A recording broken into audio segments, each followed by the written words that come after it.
Hello दोस्तों, एक बार फिर मैं आपके साथ हूँ। और आज एक्चुअली अभी हम ऑफिस में हैं और अभी ऑफिस में हमारी जो इंटरनेट की जो सेवा है वो थोड़ा डिसमिस हो गई, नेट अच्छे से चल नहीं पा रहा है। तो हमने सोचा कि जो लगातार मामला इस समय चल रहा है हाथरस रेप केस का, जो कि आपने सुना ही होगा। हालांकि अभी तक कुछ निष्कर्ष इस पर निकल कर नहीं सामने, क्योंकि अभी अलग अलग कई इसमें लोग हैं जिनकी भूमिका इसमें संदिग्ध दिखाई पड़ रही है। तो हमने सोचा कि कुछ टाइम का यूटिलाइज करते हैं और इसी मुद्दे पर बातचीत करते हैं और जानने की कोशिश करते हैं कि आखिर क्यों बार बार इस तरीके की चीज़ें होती हैं। हर बार कोई लड़की, कोई महिला ही क्यों इन सब दरिंदों के दांव चढ़ती है, भेंट चढ़ती है। लेकिन शर्मनाक जो चीज़ है वो ये है कि क्यों इस पर कोई निष्कर्ष नहीं निकल पाता। चाहे बात करें हम कांग्रेस की, चाहे हम बात करें बीजेपी की, तमाम सरकारें आती हैं, तमाम लोग बड़ी बड़ी बातें बोलते हैं कि नो बेटी बचाओ, बेटी पढ़ाओ। तो मुझे ऐसा लगता है मैं चौकीदार हूँ, क्योंकि आपने सुना होगा मैं चौकीदार, पीएम मोदी ने जब चौकीदार का टैग दिया था तो सभी लोगों ने अपनी डीपी, फेसबुक की डीपी, इंस्टाग्राम की डीपी सबने चेंज कर दी थी कि मैं चौकीदार हूँ। तो अब सोचिए अगर पूरा देश चौकीदार है तो ये चौकीदारी की भूमिका में भी बड़ा संदिग्ध सवाल यहाँ पर खड़ा करती है कि आखिर चौकीदारी की निगरानी में ऐसे काम कैसे बार बार हो जाते हैं। तो इसी पर खास बातचीत करेंगे। मेरे सहयोगी मेरे साथ यहाँ पर हैं, हमारे एडिटर साहब हैं जो कि रिपोर्टिंग भी बहुत बेहतरीन तरीके से करते हैं, रुपेश जी हैं। तो इनसे बातचीत करते हैं, थोड़ा जानने की कोशिश करते हैं कि जब सभी चौकीदार हैं तो फिर ये बार बार इस तरह के केसेस सामने कैसे आ पा रहे हैं। जब सभी चौकीदार हैं तो फिर काहे नहीं चौकीदारी अच्छे से कर पा रहे हैं। चौकीदारी इसलिए जो है नहीं कर पा रहे हैं, वो हमारे बेटियों की सुरक्षा नहीं कर पा रहे हैं, क्योंकि जो है जो ये चौकीदार लोग हैं ना, ये नेताओं की जो है चौकीदारी करने से इनको फुर्सत नहीं मिल रही है। रैली होती है उसमें 1000 पुलिस वाले होते हैं। मुख्यमंत्री की रैली से पहले जो है पूरे एरिया को वीआईपी व्यवस्था के तहत जो है छावनी में तब्दील कर दिया जाता है। और जब वही बेटी की बात आती है तब जो है एक भी पुलिस वाला, कोई मतलब कोई कुछ नहीं दिखाई देता। बड़े बड़े गाँव में 10-10 किलोमीटर पर एक पुलिस की गाड़ी तक नहीं दिखाई देती।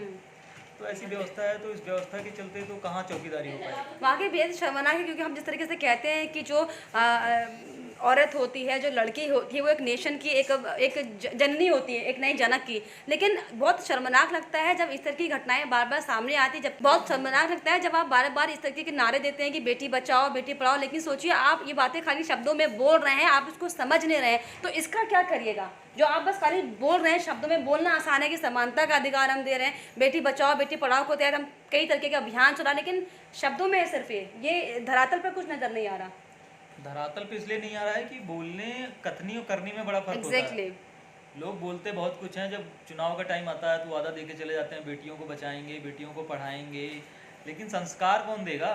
संस्कार जो है बेटों को दो ना, बेटों को संस्कार नहीं देंगे। और जो है अपराधियों को तो आप दंड दे देते हैं। अभी केरल में हुआ था तो आपने दंड दिया, 2012 में केस हुआ था फिर आपने दंड दिया। लेकिन ऐसे दंड का क्या मतलब जब कोई निष्कर्ष नहीं, ऐसे दंड का क्या मतलब जब कोई एग्जाम्पल ही सेट नहीं हो पा रहा है। लोग फिर भी लगातार इस तरीके की हरकतें कर ही रहे हैं। हर जगह से, हर अलग अलग राज्यों की अगर हम बात करें तो लगातार रेप की घटनाएं सामने आ ही रही हैं। फिर इस दंड का कोई मतलब ही नहीं है। घटनाएं, दंड देने से घटनाएं कम नहीं होती।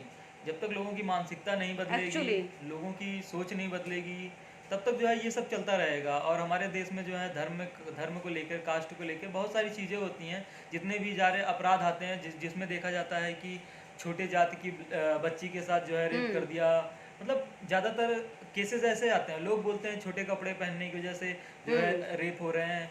बड़े बड़े शहरों में जाइए, वहाँ सब लगभग छोटे कपड़े ही पहनते हैं, लेकिन कभी आपने नहीं सुना होगा किसी बड़े परिवार की व्यक्ति के साथ जो है रेप हो गया। वहाँ के मसला छोटी सोच का है, होता है, छोटे कपड़ों का नहीं, एक्चुअली मसला छोटी सोच का है। तो अगर हम ये बात करें, अब यूपी में इस तरीके से हाथरस में जो कांड हुआ है, अब 2022 में विधानसभा चुनाव भी होने वाले हैं, तो हम किस तरीके से सोचें कि क्या वाकई इस बार ये महिला सुरक्षा का हर बार हालांकि मुद्दा रहता ही है, लेकिन बस वो मुद्दा ही होता है, उस पर धरातल पर कुछ काम मुझे लगता नहीं कि कुछ तेज़ी से होता है। तो क्या लगता है इस बार ये मुद्दा गरमाने वाला है, या योगी सरकार कुछ क्या अब कुछ कड़े कानून इसको लेकर लाएगी।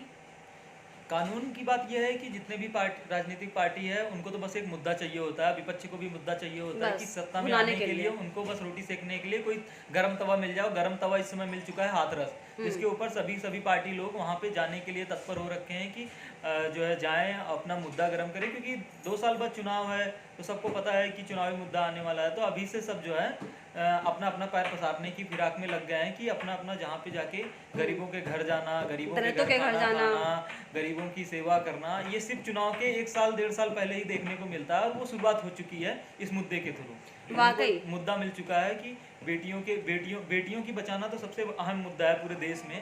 सबसे ज़्यादा रेप के केस बिहार में और ये यूपी में पाए उत्तर जाते प्रदेश हैं। में, हाँ। सबसे ज़्यादा रेप के केस पाए जाते हैं, जो भारत की मतलब समझ लीजिए 60% रेप केस जो होते हैं इन्हीं 2 राज्यों से ही आते हैं। तो अब आप सोच सकते हैं, और सबसे ज़्यादा बड़े बड़े नेता, कट्टावर नेता सारे यहीं से निकलते हैं। फिर भी जो है यहाँ पे रेप की केसेस इतने ज़्यादा होते हैं, इतनी बड़ी आबादी होने के बाद, जो मतलब समझ सकते हैं कि जो चुनाव जो होता है, प्रधानमंत्री का चुनाव हो या जो भी हो, वो सारा जो है चुनावी मुद्दा जो है यूपी बिहार से होके जाता है। वाकई राजनीति का केंद्र यूपी को राजनीति मानते का जो हैं। पलटाव होता है, केंद्र। पल्ला भारी होता है, यूपी बिहार से होता है, क्योंकि यहाँ की आबादी इतनी ज़्यादा है। वाकई लेकिन फिर भी जो है यहाँ पे बेटियों को अभी भी जो है सुरक्षित नहीं किया जा रहा है। तो सबसे बड़ा मुद्दा ये है, और इस मुद्दे को लेकर सभी राजनीतिक पार्टियां और विपक्ष रोटी सेक रहे हैं। वाकई रोटी तो सभी पार्टियां सेक रही हैं, लेकिन बड़ी बात यह है कि चुनाव अब नज़दीक है, लेकिन ऐसे में बार बार इन मुद्दों को लेकर रोटियां ज़रूर सेकी जाती है। लेकिन बड़ा सवाल यहाँ पर यह है कि कब आखिर कोई बड़ा बदलाव इनको लेकर होगा, ताकि वाकई उत्तर प्रदेश, अगर हम खासतौर की बात करें तो उत्तर प्रदेश में एटलीस्ट बेटियां अपने आप को सुरक्षित महसूस कर सकें।